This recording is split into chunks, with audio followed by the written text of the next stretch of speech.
There's one good thing about music that I think, particularly now with the digital age, that it's the same with apps, but John mentioned about being an accountant. There's one other thing that music is really amazing at. You can't be an accountant and I've done your tax and you tell people and then 1 million people get me to do their taxes. Yeah. It doesn't actually work that way because I can't do the tax for 1 million people. Yeah. But I can make one song and then give it to you and you like it. People start playing it on the radio and then 1 million people will buy that song. Yeah. So it's unique in that way where you can have something small that becomes incredibly large based on Don't Call Me Baby was a song that I produced that John and I made, and John's in the background on the phone talking on the phone while we were recording a demo vocal. Yeah.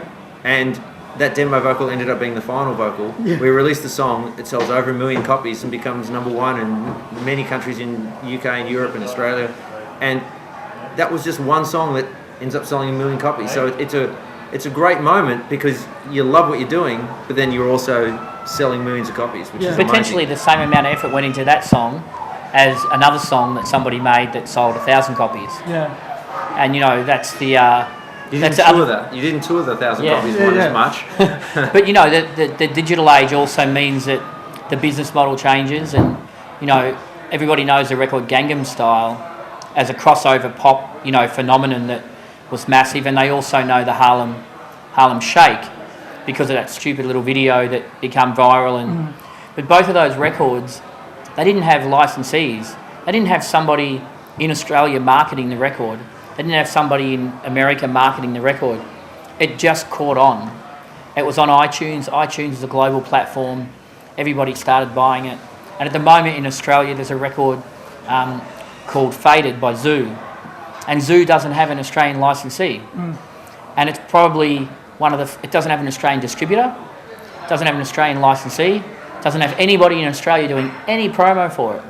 All that happened was Triple J picked it up, started playing it because they heard it somehow through their own network, started playing it, become really popular really quickly. People wanted to find it. The guy in America who made it available for the world, and now he's got an EP that looks like it could hit #1 on the Australian pop chart, albums chart.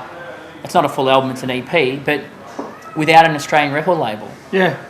Which is amazing. Absolutely amazing. And it means that while the downside from a licensing point of view means that if we want a licensed product for Australia only, which we do sometimes, and we've had hit records with things like Luciano or whatever, that's the downside, that model's disappearing. But the upside is that the model of us putting music out globally is growing.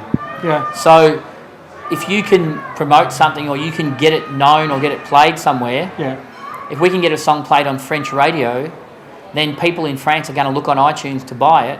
And if we can have it available there, we don't need a French record label. We don't need a French marketing person necessarily. So the whole business model is changing. Yeah, absolutely. But you do still need somebody to understand how to get it on that French radio station or how to get it on that French TV show. And that's where the business side comes in. But it's not doing the same job that a French record label does. Yeah. So it's just different. It's all very interesting, gentlemen. And on that note, I think we'll wrap it up. But it's going to be very exciting for everybody out there that is watching. We're going to do a comprehensive look at Vicious cool. and talk to people, Team Vicious from all around the history. And that's the siren out the back. So we'll probably leave it at that. Yes. Andy Van, thank you very much. Thank you. Mr. John Claus, thank you so much, gentlemen, for giving us your Appreciate time, and look forward to showing people a little bit more about the history of Vicious as these interviews continue. No worries. Thanks. Thanks, gentlemen. See you guys.